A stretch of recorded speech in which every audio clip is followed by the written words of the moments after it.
શ્વેતાશ્વતર ઉપનિષદ સંબંધ ભાષ્યમાં સમગ્ર ઉપનિષદોનું જે તાત્પર્ય છે, અવિદ્યા નિવૃત્તિ એ જ મોક્ષ છે અને અવિદ્યા નિવૃત્તિ કરનારી બ્રહ્મવિદ્યા વડે મોક્ષની પ્રાપ્તિ છે.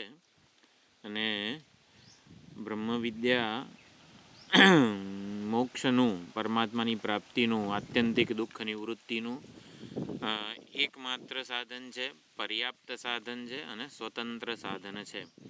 કર્મ નિરપેક્ષા બ્રહ્મવિદ્યા, કર્મથી નિરપેક્ષ, કર્મના સહાય વગરની, કંઈક ક્રિયાની સહાયતા વગરની બ્રહ્મવિદ્યા, આત્મજ્ઞાન એ મુક્તિનું એકમાત્ર સાધન છે. એ પ્રમાણે આ ઉપનિષદોનો સિદ્ધાંત છે. અને એના સમર્થનમાં સમગ્ર બધા જે પુરાણો છે, સ્મૃતિઓ છે, એનું ઉદ્ધરણ, સમર્થન વગેરે ભાષ્યકાર આપી રહ્યા છે. તો જે ચર્ચા ગઈકાલે ચાલી કે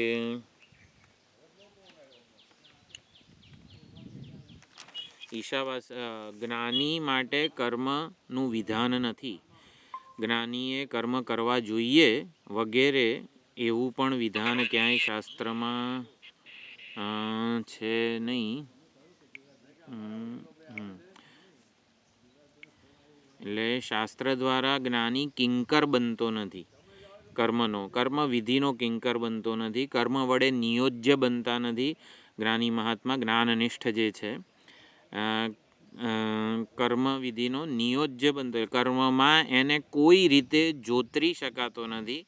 અને કર્મ કરતો હોય તો કોઈ વિધિથી એને અટકાવી પણ શકાતા નથી. એટલે જ્ઞાનનિષ્ઠ કોઈ રીતે પણ વેદના, વિધિ નિષેધ વગેરે જે છે એનો નિયોજ્ય, એનાથી ઉપર ઉઠી ગયો છે, એની જરૂરિયાતથી એ પર થઈ ગયા છે. કર્મ કરવાથી કોઈ પ્રયોજન એને સિદ્ધ થતું નથી અને કર્મ ન કરવાથી પણ એને કોઈ પ્રયોજન સિદ્ધ થતું નથી. કર્મ કરે તોય ચાલે, ન કરે ને તોય ચાલે, એ વિધિ નિષેધથી. રંગ અવધૂતજી મહારાજે કાલે કીધું, અમો ચંગા અમો રંગા, ખુદાના નામ પર ગંગા, વહે દિલ પ્રેમની ગંગા, અગર નાયા ન વાતો શું.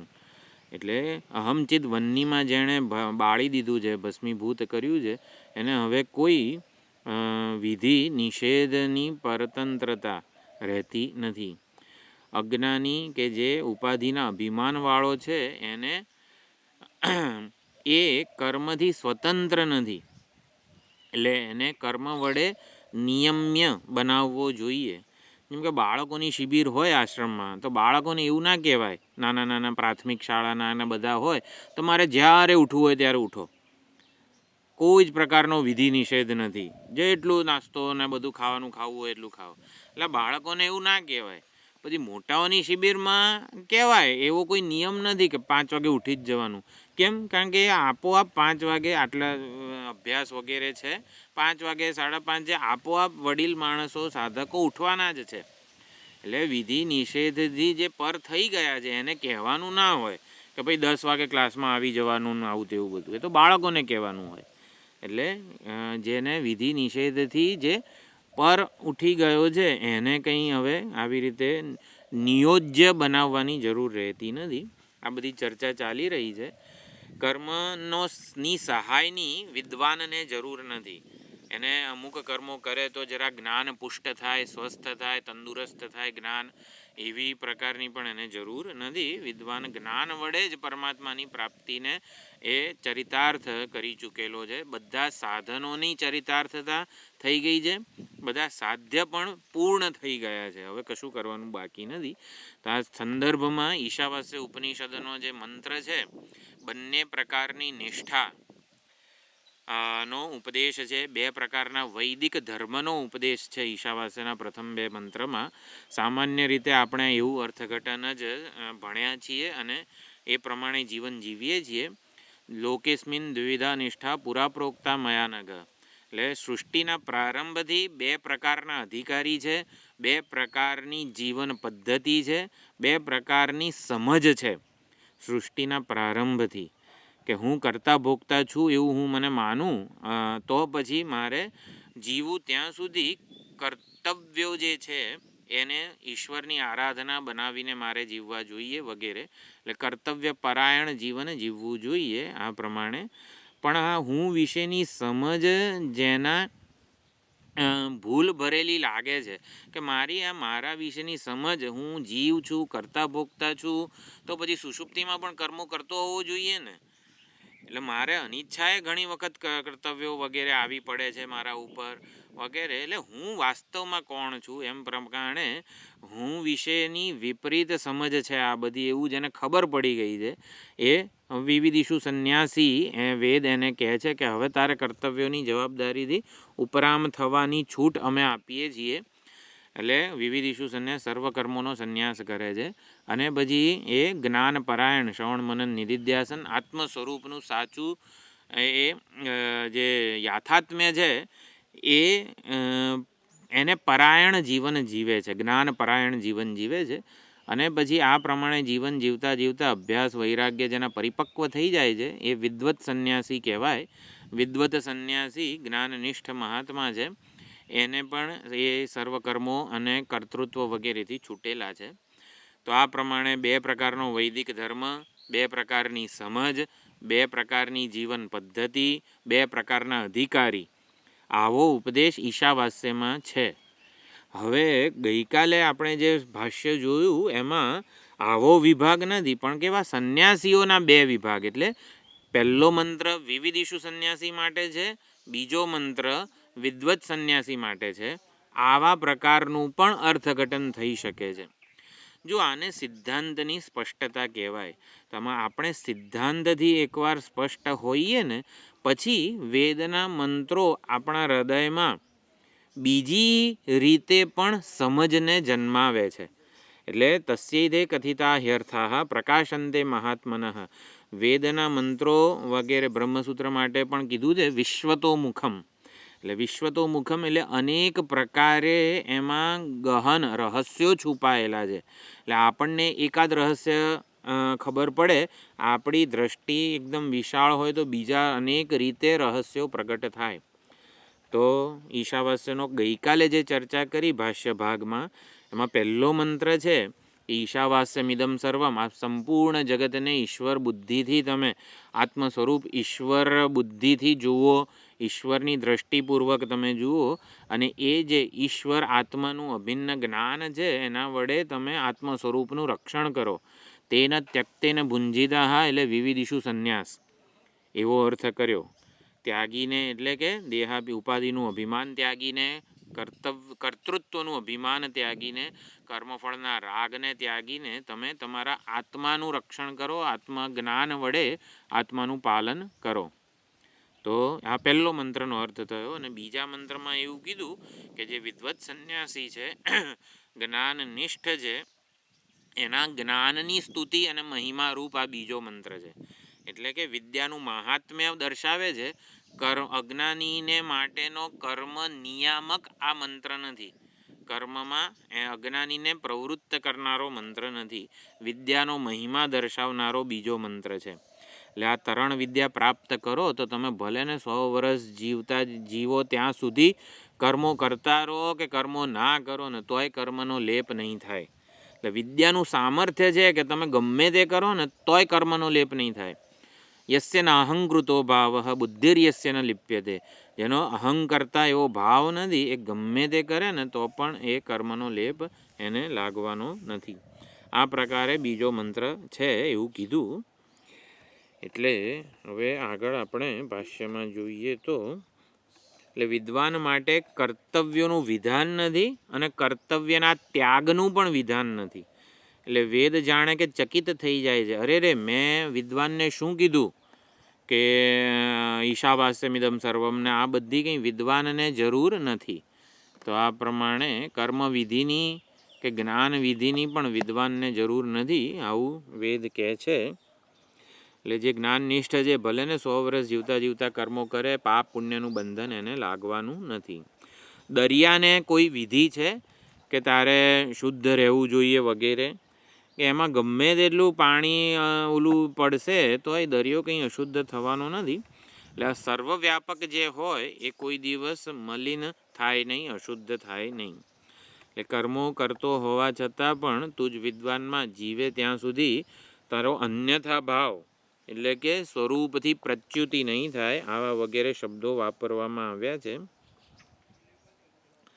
એટલે તુષ્ણીમ યાવજ અન્યથા ભાવ સ્વરૂપાત પ્રચ્યુતિ, સ્વરૂપથી પ્રચ્યુતિ એટલે પુણ્ય પાપ વગેરે નિમિત્તે સંસારની પ્રાપ્તિ બંધન વગેરે એને નહીં થાય એવું કીધું.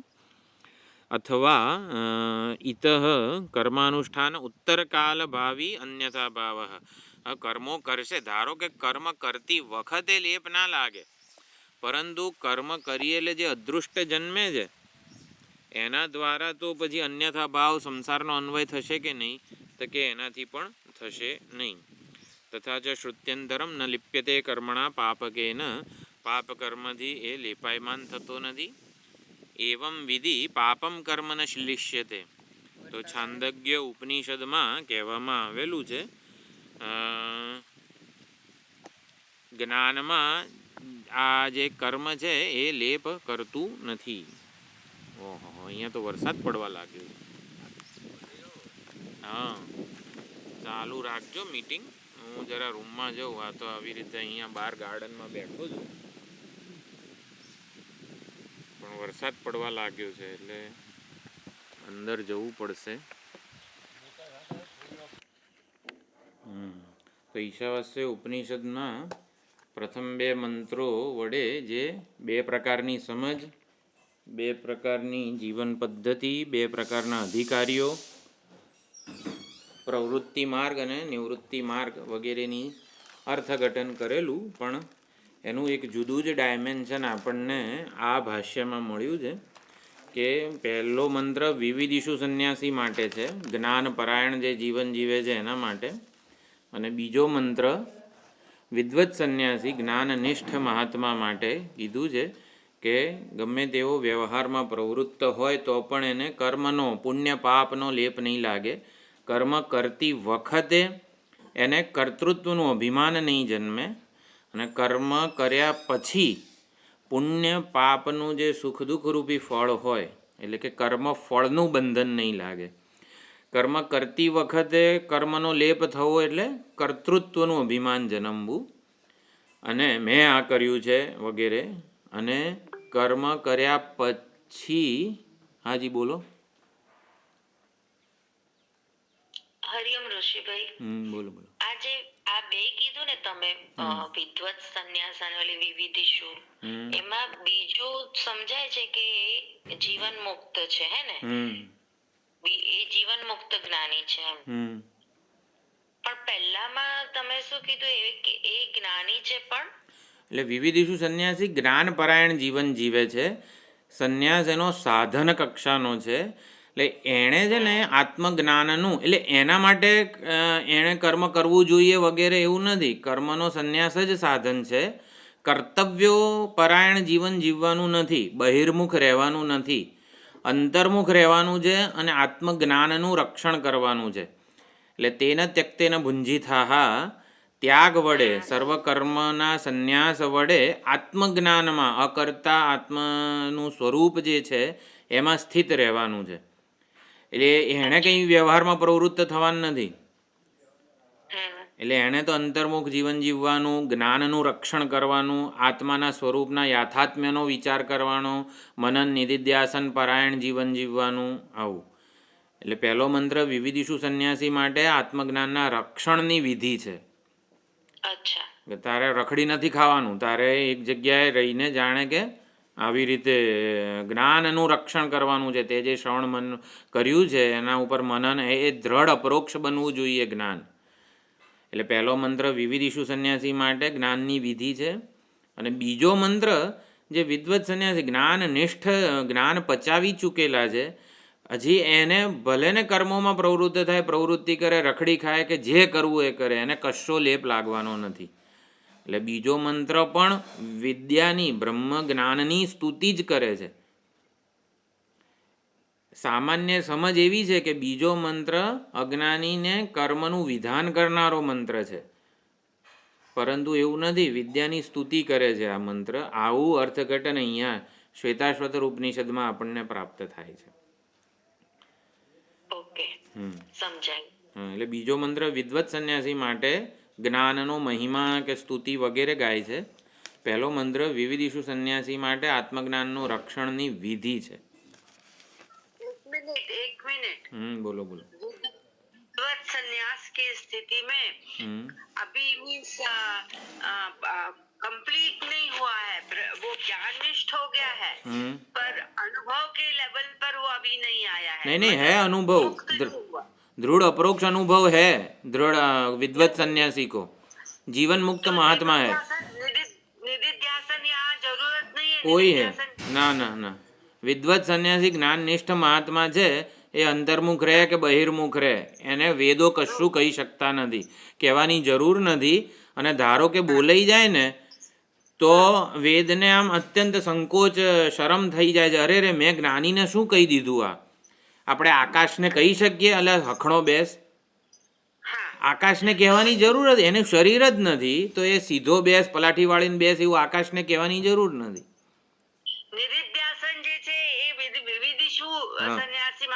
વિવિધિષુ સંન્યાસી માટે છે. ઓકે, શ્રવણ મનન તો થઈ ગયું પણ નિધિધ્યાસન કરવાની જરૂર છે. હા, એટલે નિધિ કરવાની જરૂર છે શેના માટે? જ્ઞાન નિષ્ઠા માટે. નિષ્ઠા પ્રાપ્ત કરવી છે એને. આપણે વિવરણ પ્રસ્થાનને અનુસરનારા બધા જે આચાર્યો છે આપણા બધા જ, એ વિવરણ પ્રસ્થાન એટલે શ્રવણ અંગી છે, મનન નિધિધ્યાસન અંગ છે. મનન નિધિધ્યાસનથી સંશયની નિવૃત્તિ થાય અને દેહાત્મ ભાવ જે દ્રઢ છે એ શિથિલ થાય અને નષ્ટ થાય.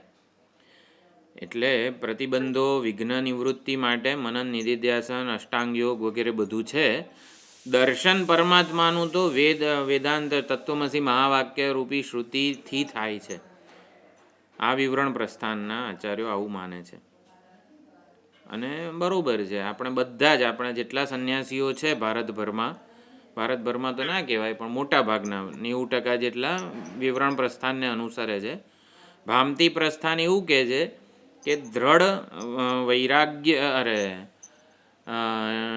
આપણે શ્રવણ મનન નિધિધ્યાસન સંપન્ન થાય પછી પરમાત્માની પ્રાપ્તિ, સાક્ષાત્કાર, દ્રઢ અપરોક્ષ જ્ઞાન વગેરેની ભૂમિકા નિધિધ્યાસનમાં સર્જાય છે, શ્રવણ દરમિયાન નહીં. નિધિધ્યાસનમાં જ્ઞાન નિષ્ઠાને અનુકૂળ વાતાવરણ સર્જાય છે. કોઈ બહુ જ યોગ્ય હોય એને શ્રવણમાં જ્ઞાન પ્રગટ થઈ જતું હશે, પણ બાકી જો થોડા લોઅર મીન્સ હોય એમને મનન નિધિધ્યાસન સુધી જવું પડે એવું નથી સમજવાનું આપણે. હા હા, એટલે એવું કહે છે કે અત્યારે ધારો કે ઇંગ્લિશમાં જોક કહું હું, ધારો કે કોઈકને ઇંગ્લિશ નથી આવડતું તો ઇંગ્લિશમાં કહેલો જોક એને સમજાવવાનો નથી, બરોબર? એટલે અત્યારે એણે ઇંગ્લિશમાં કહેલા જોકનું શ્રવણ તો કરેલું જ છે, પછી સ્કૂલે જાય છે બાળક કે ગમે તે અને ઇંગ્લિશ સમજે છે અને પછી ત્યારે એ હસે છે. એટલે આપણને એવું લાગે કે ઇંગ્લિશ સમજ્યો ને એટલે હસ્યો, પણ ના ના, જોક સાંભળેલો માટે હસ્યો છે. જોક જ સાંભળ્યો ના હોત તો એ 2 વર્ષ પછી ઇંગ્લિશ એને ખબર પડે પછી હસવાનો હતો કંઈ? હા, એટલે આ વિચારણા વિવરણ પ્રસ્થાન છે કે તમે શ્રુતિનું શ્રવણ કરેલું હશે ઉપનિષદોનું તો નિધિધ્યાસનમાં જઈને પ્રતિબંધ નિવૃત્ત થતા પરમાત્માના પ્રાપ્તિ સાક્ષાત્કાર થશે. શ્રવણ જ એટલે એ લોકો નિધિધ્યાસનને સ્વતંત્ર જાણે કે નિધિધ્યાસનમાં બસ હું બ્રહ્મ છું એવું જ્ઞાન થઈ જશે. એટલે એમ ના થાય. નિધિધ્યાસનથી પ્રતિબંધ નિવૃત્તિ થાય, જ્ઞાન તો શ્રુતિ પ્રમાણથી થાય છે. એટલે શ્રવણ મનન નિધિધ્યાસન જ્ઞાન પ્રાપ્તિના સાધન છે, જ્ઞાન નિષ્ઠાની પ્રાપ્તિનું સાધન સંન્યાસ છે, સર્વકર્મ સંન્યાસ. અને સંન્યાસનો આપણે જે અર્થ કરેલો છે એ આપણે ઘણી સુંદર ગયા રવિવારે કદાચ ચર્ચા જે કરી એમાં સંન્યાસ વિશે સમજ્યા હતા. હું વિશેની વિપરીત સમજ જે છે એનાથી સંપૂર્ણપણે નિવૃત્તિ. હા, તો પહેલો અને બીજો મંત્રની આ પ્રમાણે થઈ. હવે લિંગ પુરાણ જે છે, આ શિવ પુરાણ, લિંગ પુરાણ બધાના અહીંયા સમર્થન આપેલા છે કે આ પ્રમાણે જ્ઞાનીને કર્મનો લેપ નથી લાગતો. કર્મનો લેપ એટલે કર્તૃત્વનું અભિમાન નથી, એટલે કર્મનો લેપ નથી. અને કર્મ ફળનો લેપ, પાપ પુણ્ય સુખ દુઃખ વગેરેનો લેપ નથી લાગતો. એટલે કર્મફળમાં એને રાગ નથી, આસક્તિ નથી, આગ્રહ નથી વગેરે. પોતાનાથી જુદું જ કર્મફળ એને કંઈ જોઈતું નથી. આત્મ સ્વરૂપમાં જે સ્થિત છે, સંપૂર્ણ સુખ, સંતોષ, સલામતી આવિર્ભૂત છે, એને હવે પછી કર્મફળ માટે કોઈ રાગ, આસક્તિ વગેરે રહ્યા નથી. તો આ પ્રમાણે હવે આવે છે તથા ચ. હા, એક તો આ એક સુંદર છાંદોગ્ય ઉપનિષદનું કોટેશન છે. એવમ વિધિ પાપમ કર્મ ન લિપ્યતે. તો પાપમ કર્મ જે છે છાંદોગ્યમાં, યથા પુષ્કર પલાશ આપો ન શ્લિષ્યંતે. એક મિનિટ,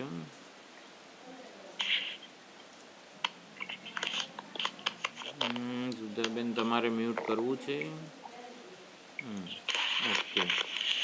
પાપમ કર્મને તો પુષ્કર પલાશ એટલે કમળનું પાંખડી જે હોય એના ઉપર આપણે એને પાણીમાં રાખીએ અથવા તો એના ઉપર પાણી રેડીએ તો જરા પણ કમળની પાંદડી ભીની થતી નથી.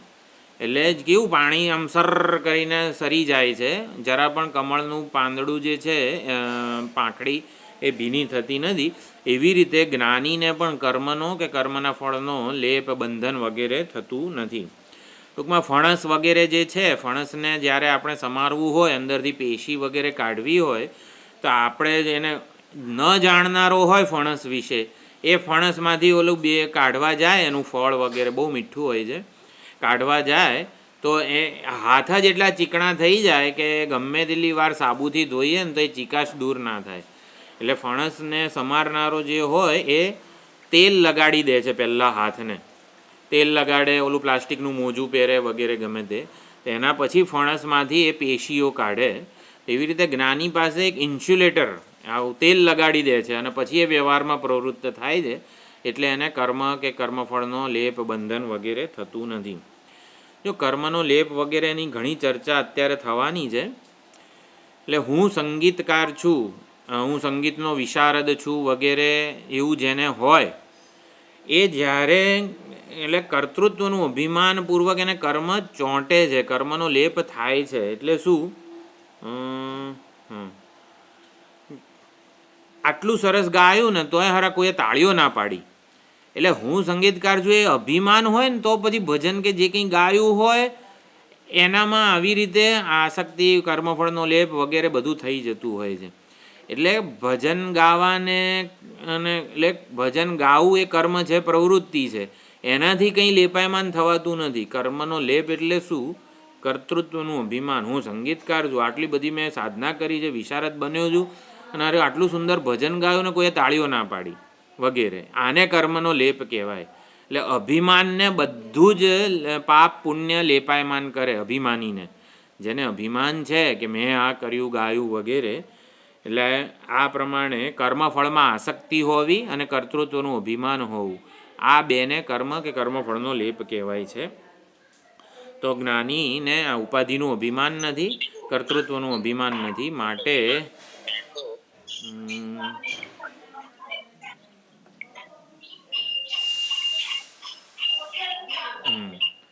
તો આ પ્રમાણે અજ્ઞાનીને જ લેપ થાય છે, જ્ઞાનીને લેપ થતો નથી. એ જોયું.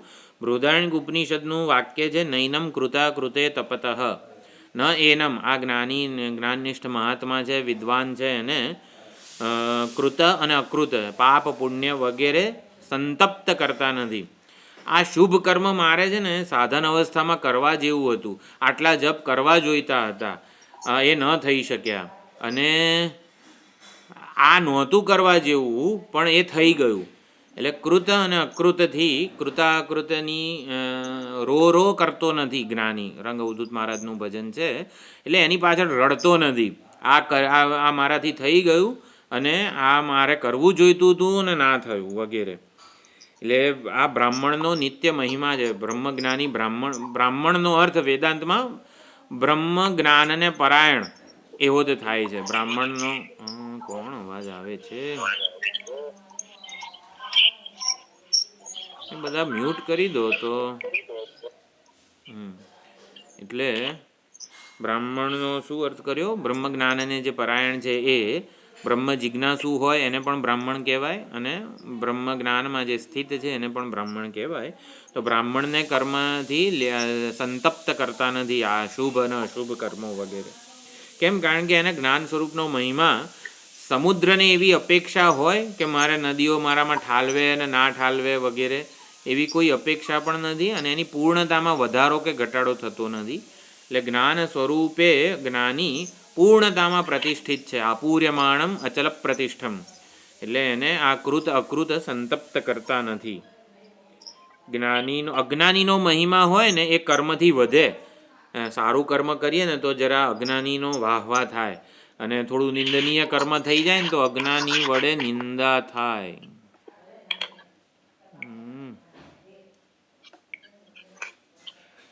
અજ્ઞાની વડે એની નિંદા થાય, પરંતુ લોકો વડે એની નિંદા થાય અજ્ઞાનીની, પણ જ્ઞાનીની આવી રીતે કશી નિંદા સ્તુતિ વગેરે નથી થતું.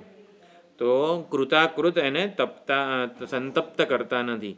સત્કર્મોથી અજ્ઞાનીનો મહિમા વધે અને કુકર્મથી અજ્ઞાનીનો મહિમા ઘટે, પરંતુ એવું જ્ઞાનીનું થતું નથી. પરિતઃ પૂર્ણ છે, પાપ કે વગેરેથી લેપાયમાન થતું નથી. પછી છાંદોગ્ય ઉપનિષદ થઈ ગયું.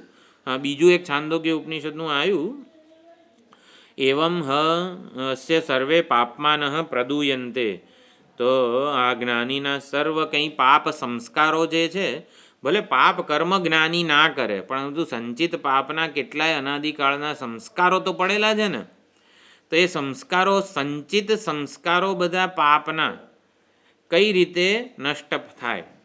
એટલે સૌથી મોટું આપણને સાધકને, ભક્તને, જે પરમાત્માની પ્રાપ્તિનો પ્રયત્ન સાધના કરી રહ્યો છે ને, એને સૌથી મોટો અંતરાય હોય ને પરમાત્માના દર્શનમાં, તો પૂર્વે કરેલા પાપ છે. એના લીધે જ એને દર્શન વગેરે, સાક્ષાત્કાર વગેરે નથી થતા. તો એનું સમાધાન અહીંયા આપેલું છે કે હસ્ય સર્વે પાપમાન પ્રદૂયંતે. તો સંચિત પાપ સંસ્કારોની બહુ ચિંતા આપણને જાણે કે થતી હોય છે. ખરું, અત્યારે તો આપણે ઠેકાણે છીએ, આપણું મગજ ને મન ને બધું, કે પરમાત્મા પાસને ભજન થઈ રહ્યું છે, સવાર સાંજ અધ્યયન થાય છે, અને આ જપ ધ્યાન ને બધું, ટૂંકમાં આપણું સુંદર પરમાત્માની પ્રાપ્તિ, આધ્યાત્મિક યાત્રા સરસ થઈ રહી છે. પણ હારા પૂર્વેનું પાપ ક્યારે જાગે અને આપણને થોડી શ્રદ્ધા ઓછી થઈ જાય, થોડું ગુરુમાં શ્રદ્ધા ઓછી થઈ જાય. શાસ્ત્ર કહે છે પણ એ કે સમસ્યાઓ તો ઓછી થતી નથી. આવું કંઈક વિચાર આવે, હારા દુઃખો તો એટલા ને એટલા જ રહ્યા છે. આટલું જ્ઞાન ને આટલું બધું 40 વર્ષ સુધી શ્રવણ કરું છું, હજી દાંતનો દુખાવો તો એવો ને એવો જ થાય છે કે કંઈ પણ. આ બધું જે થતું હોય ને, અને લાગણી તંત્ર કહેવાય બધું, એ બહુ પૂર્વેના પાપ છે, પાપના સંસ્કારો છે. એટલે આવું કંઈક છે ને ડહોળાયા કરે, આપણી જ્ઞાનની સમજને ડહોળવાનો પ્રયત્ન પૂર્વેના પાપ કરતા હોય છે. શ્રદ્ધા ઓછી કરી દે, ભક્તિ ઓછી કરી દે વગેરે. તો એની બહુ ચિંતા સાધકને રહેતી હોય છે. તો એના માટે આ વિશ્વસ્ત કરે છે શ્રુતિ આપણને કે આ બધા પાપના સંસ્કારો બળી કઈ રીતે જશે જ્ઞાનથી. અને આવું થાય ને એટલા જ માટે મારે જ્ઞાન તો મેળવ્યું છે આટલા વર્ષોથી, પણ હું થોડુંક આમ તેમ કંઈક બીજું કંઈક કરી લઉં સાધના. એટલે જ્ઞાનને પરાયણના બદલે કંઈક જાણે કે ઓલું બીજી કંઈક સાધનામાં લાગી જાય કે જેથી પાપ દૂર થાય એમ. એટલે પૂર્વેના પાપથી છૂટવા, પાપને બાળવા માટે જ્ઞાનથી ઇતર, એટલે કે આપણે જે કંઈ પણ શ્રવણ મનન નિધિધ્યાસન, આપણો જે વેદાંત વિચાર કે જે કંઈ પણ આપણે કરી રહ્યા છીએ આપણા ગુરુજી દ્વારા, એના કરતાં થોડુંક જ્યોતિષ જાણી લઉં, થોડું આ જાણી લો. એટલે એની કંઈ જરૂર નથી. એવી રીતે આપણને આશ્વાસન આપે છે છાંદોગ્ય કે જેટલાય પૂર્વેના પાપ સંસ્કારો છે ને એ બધા કેવી રીતે બળી જશે જ્ઞાનથી. તો ઈશિકા તુલ, એટલે સૂકા ઘાસનું જે તણખલું હોય એનો અગ્રભાગ પ્રજ્વલિત અગ્નિમાં થોડીક વાર રહીને બળે. અત્યંત હોળીનો જે પ્રજ્વલિત અગ્નિ હોય એમાં સૂકા તણખલાનો અગ્રભાગ જે તીક્ષ્ણ હોય છે એને બળતા થોડી તો વાર લાગે ને, એમ તરત જ થઈ જાય. તો એવી રીતે કહે છે સર્વે પાપમાન, જેટલાય સંચિત પાપનો મોટો ઢગલો ભલે નો હોય તમ તારે, પણ બધા આ ઈશિકા તુલ અને અગ્નિ, પ્રજ્વલિત અગ્નિ જેવી રીતે બાળીને ભસ્મ કરી નાખે, એની રાખે મળે નહીં. એટલે આપણે પછી જોવાનું નહીં, એટલે સંચિત પાપ મારા હતા તો પછી બળી ગયા જ્ઞાનથી, તો ઢગલો કંઈ ગયો રાખનો, એટલે રાખે ના મળે એની એમ. તો એવી રીતે જ્ઞાનનો મહિમા છાંદોગ્ય ઉપનિષદે ગાયો છે. હા, છાંદોગ્ય શ્રુતિ આ રીતે સુંદર રીતે સમજાવે છે. એ પાપમ કર્મ ન લિપ્યતે માં સત્યકામ જાબાલની પણ આખ્યાયિકા બહુ સુંદર છે. સત્યકામ જાબાલ યાદ છે? એવું છે? યાદ છે? ચાલો બોલો, કોણ શું છે સત્યકામ? હું તો ભૂલી ગયો છું. અને જયારે મમ્મી જયારે પહેલી વાર ઋષિ પાસે જાય છે ત્યારે એને એનું કુળ ને ગોત્ર યાદ હોતું નથી. પછી એની મમ્મી એના જે ગુરુજી હોય છે તે કહે છે તારું ગોત્ર જાણી જાઓ. એટલે એની માં પાસે જાય છે. એની માં કહેશે કે મેં લગ્ન કર્યા ત્યારથી તારા હું કામકાજમાં એટલી ડૂબેલી હતી કે તારા પપ્પાને મેં પૂછ્યું નથી. પણ તું એમ કહે કે આનો દીકરો સત્યકામનો દીકરો છે. નહીં, સત્યકામ નામ છે, જબાલાનો પુત્ર છે. જબાલાનો પુત્ર છે. એટલે ગુરુજી પાસે જાય છે તો હું જાબાલનો પુત્ર છું, જાબાલાનો. એટલે ગુરુજીને વિશ્વાસ થઈ જાય છે કે આ સત્ય છે, માટે એને પછી જ્ઞાન આપે છે. બરોબર બરોબર. બીજું કઈ સુધાબેન વધારે ખબર છે કઈ? પછી એને હા, એ 400 ગાયો ને બધું તો ખબર છે આપણને. બીજું કંઈ 1000 ગાયો થઈને પાછી આવે છે, બરોબર છે. દરેક વખતે કોઈ પ્રકૃતિના દેવોએ જે જ્ઞાન આપ્યું. ઓકે, ના અત્યારે મારો પ્રશ્ન બીજો છે. એટલે સત્યકામ જાબાલ આવી રીતે એની માને પૂછે છે ગોત્ર વગેરે, તો એ માં કહે છે કે તું તારા ગુરુને કહેજે વગેરે, જે કીધું મનુભાઈ એ પ્રમાણે. ત્યારે સત્યકામના ગુરુનું નામ શું હતું? હરિદ્રુમત ગૌતમ. આ ગુરુ શિષ્યની પરંપરા તો છે ને આપણે ખરેખર યાદ રાખવી જોઈએ. આપણે જે ઉપનિષદો ભણેલા છીએ ને એ બધાના ગુરુ શિષ્ય સંવાદો. હરિદ્રુમત ગૌતમ કહે છે કે કયા ગોત્રનો છું? તો કે જો ગોત્રની મને ખબર નથી, મારી માતા આવી રીતે બધા મહાત્માઓની સેવા કરતી હતી, એટલે પિતાને પૂછવાનો મોકો જ ના મળ્યો કે કયા ગોત્રનો છું વગેરે. એટલે મારી માતાએ મને એવું કીધું છે કે તું તારા ગુરુને કહેજે કે હું જબાલાનો પુત્ર છું, હું સત્યકામ જાબાલ છું. એટલે આટલું સરળતાથી ગોખેલું આમ માણસ નિર્દોષ બાળક બોલી જાય ને એમ એ બોલી ગયો. એટલે એના ગુરુ એને કહે છે એ વખતે ન એતદ અબ્રાહ્મણમ, એટલે કે બ્રાહ્મણથી ઇતર હોય ને એ કોઈ આવું સરળ બોલી ના શકે સીધે સીધું. એટલે અહીંયા બ્રાહ્મણનો અર્થ ઓલો વર્ણાશ્રમવાળા બ્રાહ્મણની વાત નથી. બ્રહ્મનો જે જિજ્ઞાસુ છે ને એ કોઈ દિવસ અસત્ય ના બોલે. એ સીધે સીધું મારા માં આવી રીતે બહુ સેવા કરતા હતા, પૂછવાનો સમય મળ્યો નહીં એટલા માટે મને ખબર નથી ગોત્રનું નામ. આવું સીધે સીધું સરળતાથી જે બ્રહ્મ જિજ્ઞા, અહીંયા બ્રાહ્મણનો અર્થ બ્રહ્મ જિજ્ઞાસુ થાય છે. ઓલો બ્રાહ્મણ જે બ્રાહ્મણ ક્ષત્રિયવાળો બ્રાહ્મણ અર્થ નથી થતો. બ્રહ્મનો જે જિજ્ઞાસુ હોય ને એ સરળ હોય. એને દેહાભિમાનને પુષ્ટક, ઉપાધિને ઉત્કૃષ્ટ બનાવવાની નથી કે ઉપાધિને નિકૃષ્ટ થતી બચાવવાની નથી.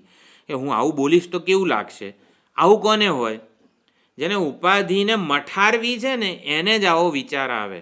ઓલો સરળતાથી સીધે સીધું બોલી ગયો એટલે એ બ્રાહ્મણ છે. બ્રાહ્મણ છે એટલે માત્ર બ્રહ્મને, ઉપાધિના અભિમાનથી એને છૂટવું છે, તાદાત્મ્યથી છૂટવું છે. એટલે પોતાના સ્વાર્થનું નથી બોલ્યો એ. એમને ચાલો કશ્યપ ગોત્રનો છું આવું એ બોલી શક્યો હોત, પણ પોતાના સ્વાર્થનું નથી બોલ્યો. જેમ કર્ણ જે છે,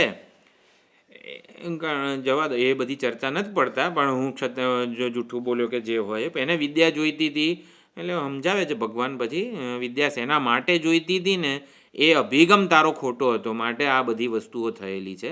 પોતાના કલ્યાણ માટે ક્ષુદ્રવતુ જે સૂતપુત્ર સૂતોના કલ્યાણ માટે તે વિદ્યા પ્રાપ્ત કરી હોત તો વાંધો નહોતો. ચાલો એ અત્યારે વિષયાંતર છે. પણ આપણે બ્રાહ્મણ શબ્દનો અર્થ અહીંયા બહુ સુંદર રીતે સમજવાનો છે. આપણે જ્યારે બી વેદાંત ભણતા હોઈએ ને ત્યારે બ્રાહ્મણ શબ્દનો અર્થ કાં બ્રહ્મનિષ્ઠ મહાત્મા થાય અને અથવા બ્રહ્મ જિજ્ઞાસુ શ્રોતા કે જેને ઉપાધિના તાદાત્મ્યથી છૂટવું છે એ અર્થ થાય. એટલે સાચું બોલવાથી નુકસાન થશે તો અર્ધ સત્ય પણ બોલી લે, એટલે ઉપાધિનું આમ ઓછું મૂલ્યાંકન થવા ન દે. આવી રીતે એવું નહીં, પોતાનું સ્ટેટસ જાળવી રાખે. આ બ્રાહ્મણ નથી. એટલે બ્રાહ્મણ અહીંયા કોને કીધો છે કે ભલે ને સ્ટેટસ ઓછું થાય, ભલે ને ઉપાધિની નિંદા થાય, પણ હું સત્યને વળગી રહીશ વગેરે, એટલે સરળતાને. એટલે બ્રાહ્મણ પારખી ગયો છે કે ઉપાધિને મહાન બનાવવાથી, ઉપાધિનું મહત્વ સાચવવાથી કોઈ સુખી થયું નથી હજી સુધી. એટલે મહાન બનાવવાનો પ્રયત્ન જ છોડવો છે જેને, ઉપાધિને મહાન બનાવવાના પ્રયત્નથી જેને છૂટવું છે. એટલે ગૌતમ હારિદ્રુમત ગૌતમને થાય છે કે આ ચોક્કસ આને પરમાત્મા જ જોઈએ છે, પરમાત્માની જિજ્ઞાસાવાળો જ છે. એણે એના વ્યવહારને, પોતાની ઓળખને જરાય મહત્વ આપ્યું નથી. 400 ગાયો આપે છે અને કહે છે, એટલે 400 ગાયો આપે છે તો સત્યકામ જાબાલ સામેથી કહે છે હવે 1000 નહીં થાય ને ત્યાં સુધી હું પાછો નહીં આવું. એટલે 400 ગાયોને તમારે હાંકવીને હંકારવી, જંગલમાં બધાથી રક્ષણ કરવું, અને 400,000 થાય એની રાહ જોવી, ત્યાં સુધી ગુરુજીનું મોઢુંય નહીં જોવાનું. આ બધી સુંદર તપની બધી વાત છે. એટલે વગર પ્રયત્ને જ નિષ્કામતા, અંતઃકરણ શુદ્ધ વગેરે થઈ જાય છે. કર્મયોગ ગૃહસ્થ આશ્રમમાં જેવો થાય છે, કર્મયોગ એટલે કર્મ દ્વારા ઈશ્વરની આરાધના ગૃહસ્થાશ્રમમાં જેટલો થાય છે ને એના કરતાં અનેક ગણું વધારે કર્મયોગથી અંતઃકરણની શુદ્ધિ ઝડપથી ગુરુકુળ વાસ દરમિયાન આવતી હોય છે. કે જ્યાં પોતાનું ધાર્યું, ગૃહસ્થાશ્રમે કેવું, હું 4 વાગે ઉઠીને જપ કરું છું, હું 5 વાગે પૂજા કરું છું, હું આટલા પાઠ પારાયણ કરું છું, પણ પોતાનું ધારેલું જ કરે છે ને, એમ પોતે જે નક્કી કરે એ કરે છે. એટલા માટે ગુરુકુળ વાસ દરમિયાન પોતાનું કંઈ રાખવાનું નથી હોતું. એટલે ગુરુજીના અનુશાસનમાં, શાસ્ત્રના અનુશાસનમાં વગેરેમાં રહેવાનું હોય છે. એટલે કે કર્મયોગ આશ્રમ નિવાસ દરમિયાન વધારે ઝડપથી અંતઃકરણની શુદ્ધિ કરે છે. આપણે ગૃહસ્થાશ્રમમાં કર્તવ્ય કર્મો કરતા હોઈએ અને આપણે બધી જે જવાબદારી હોય ઈશ્વરની આરાધના સમજીએ, એનાથી થાય છે ચોક્કસ, પણ ઘણી વાર લાગે. પણ આશ્રમ નિવાસ દરમિયાન બહુ સરળતાથી થઈ જતી હોય છે.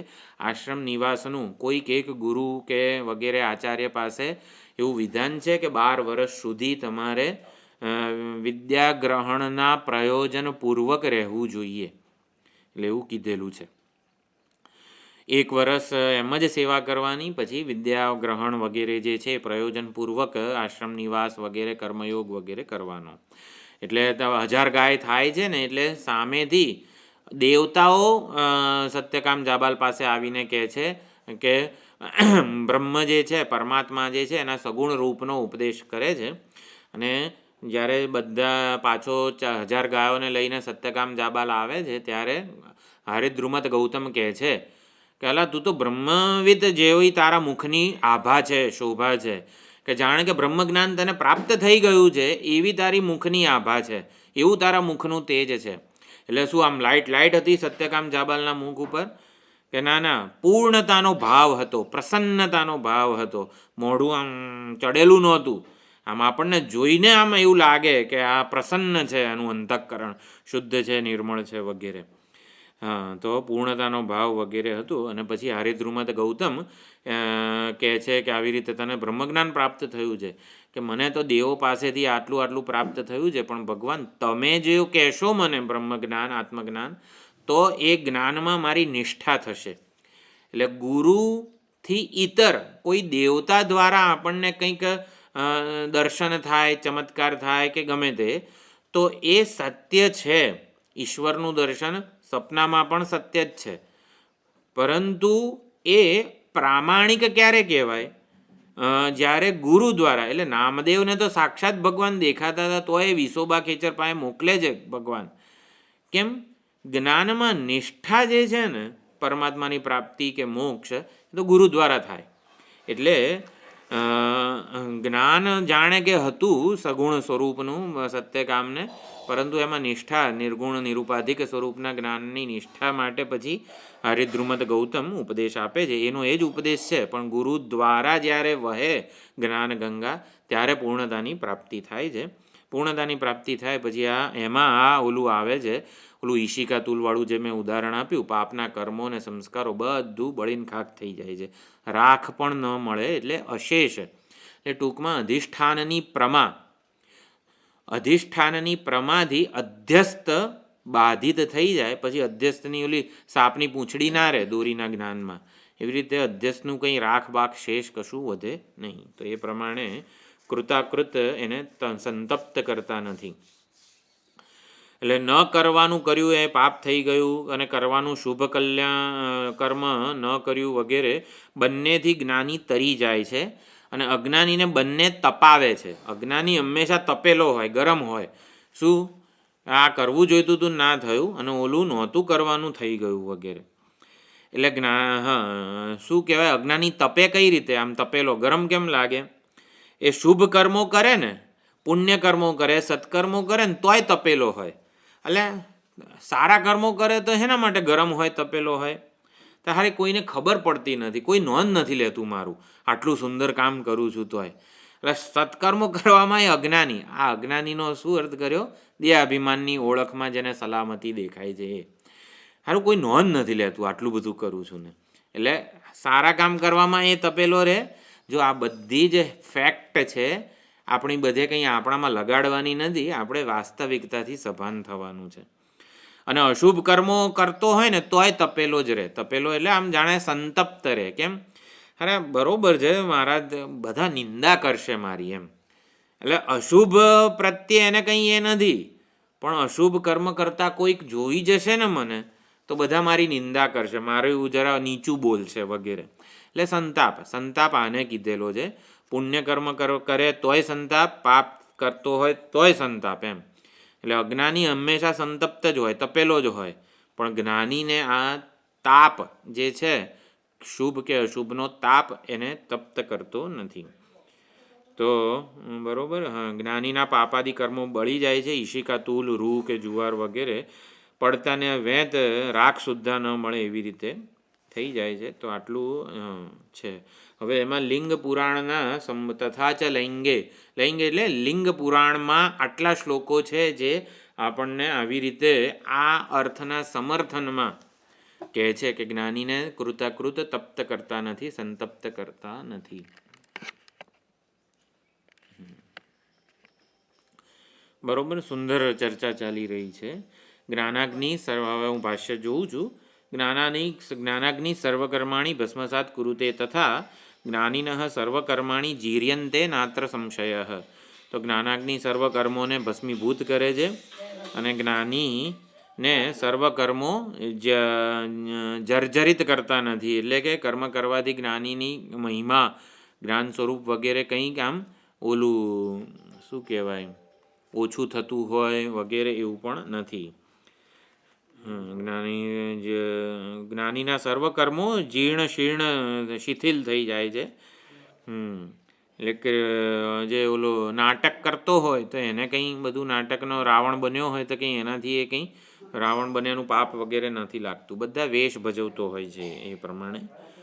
પછી છે ક્રીડન અપી ન લિપ્યેત પાપૈ નાના વિધૈ અપી.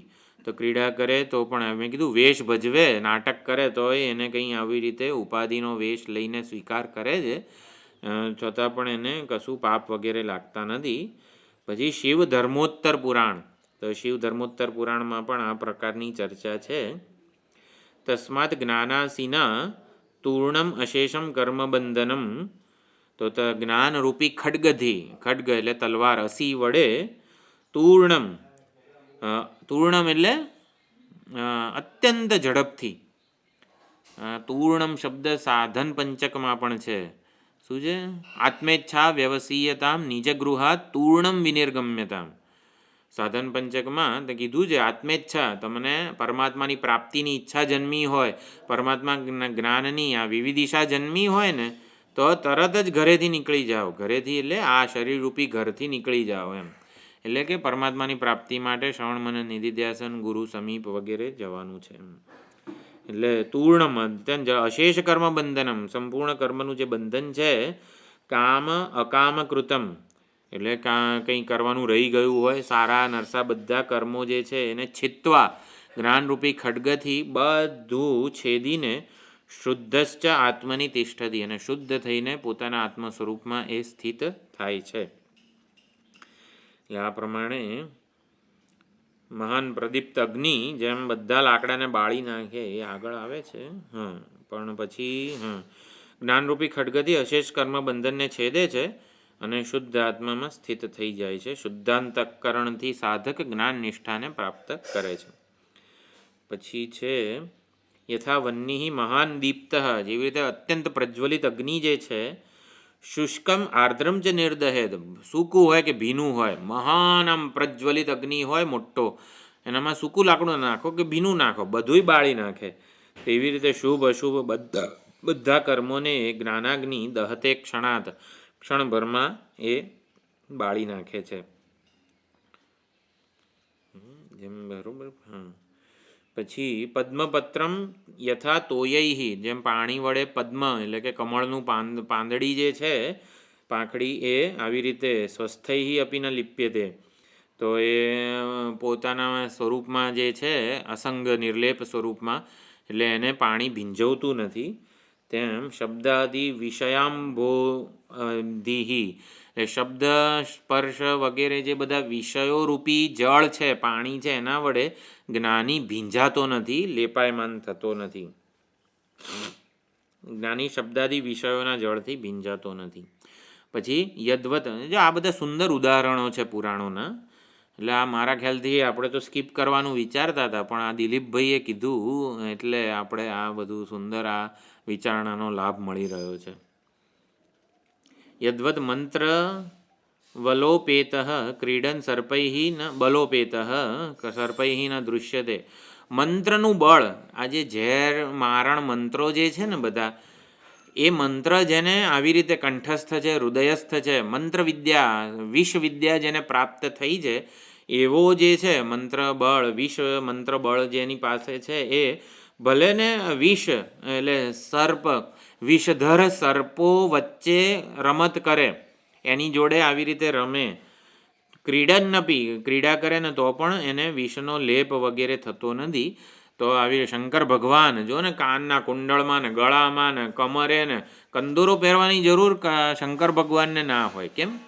આપણે કૃષ્ણ ભગવાનને તો કંદોરો પહેરાવવો પડે, પણ આમને નહીં. કેમ? ભાઈ સાપ જ છે કંદોરો એમનો, એટલે સાપના જ કનક કુંડળ ને આન તેને આભૂષણ બધું જટાને બાંધવી હોય ને તોય સાપ, આજુબાજુ બધે સર્પોથી વીંટાળાયેલા છે શંકર ભગવાન.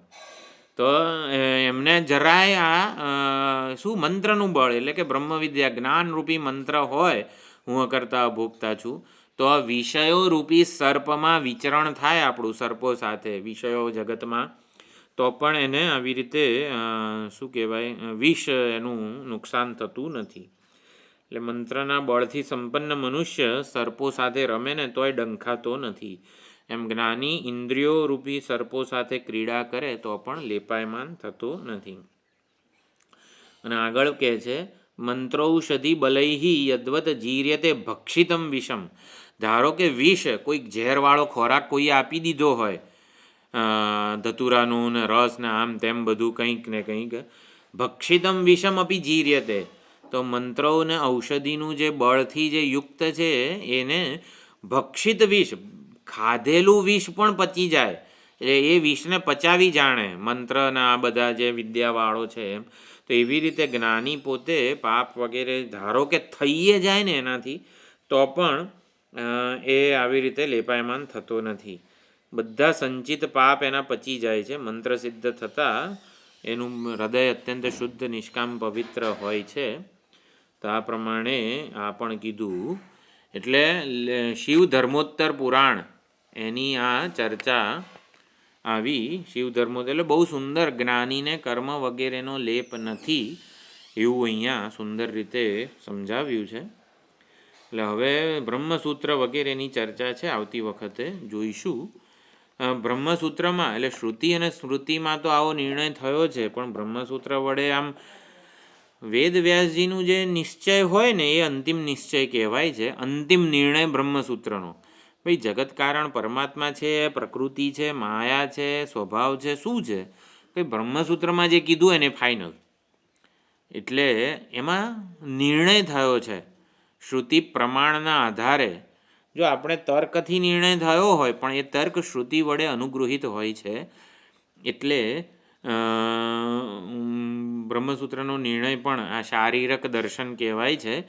બ્રહ્મસૂત્ર વેદ વ્યાસજીનું જે છે એના બધા બીજો અધ્યાય જે છે ને એમાંથી ત્રીજો અધ્યાય છે મારા ખ્યાલથી, થોડોક એ ચર્ચા આવે છે બ્રહ્મસૂત્ર પ્રમાણે. હવે એ પણ આપણે હવે આવતા સોમવારે, બરાબર, કંઈ છે આવતા સોમવારે? નથી ને કશું? કોઈ હોળી બોળી છે આવતા સોમવારે? આવતા સોમવાર નહીં હોય, ના ના. તો આવતા સોમવારે મળીશું ત્યારે કરી. બ્રહ્મસૂત્ર પ્રમાણે આ સિદ્ધાંતનો નિશ્ચય થાય છે. હરિઓમ ઋષિભાઈ. હરિઓમ. આપણે કાલનો લેક્ચર છે યુટ્યુબ પર નથી ને? એટલે છે ને અહીંયા એટલું બધું નેટ નથી ને, એટલે હવે કાલે આવીશ એટલે કાલે બધા વિડીયો ચડી જશે. અમે ઓડિયો ગ્રુપમાં મૂકેલો છે, ઓડિયો ગ્રુપમાં મૂકેલો. ઓમ પૂર્ણમદઃ પૂર્ણમિદં પૂર્ણાત પૂર્ણમુદચ્યતે પૂર્ણસ્ય પૂર્ણમાદાય પૂર્ણમેવાવશિષ્યતે. ઓમ શાંતિ શાંતિ શાંતિ. હરિ ઓમ શ્રી ગુરુભ્યો નમઃ. હરિ ઓમ.